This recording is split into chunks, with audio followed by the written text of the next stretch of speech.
Sécurité installée autour de cette maison. Le toit s'est effondré, l'intérieur est carbonisé. C'est ici que 7 gendarmes sont intervenus cet après-midi pour interpeller un homme. À l'intérieur, une très forte odeur d'essence, puis une déflagration. L'individu interpellé est mort, les gendarmes sont blessés. Un d'entre eux grièvement brûlé. Un voisin raconte la scène.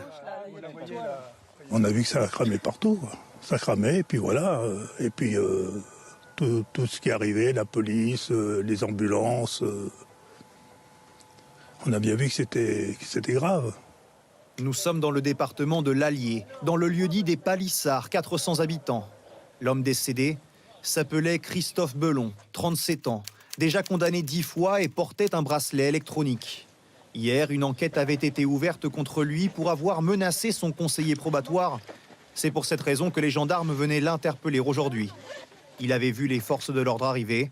La maire du village décrit quelqu'un de discret, installé depuis 2 ans.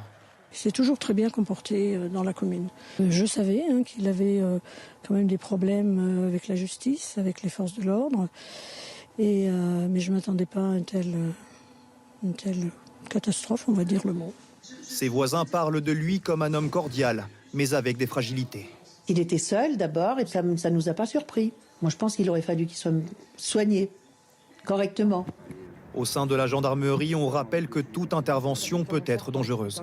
Il y a plus de 2 millions d'interventions en zone gendarmerie en 2022.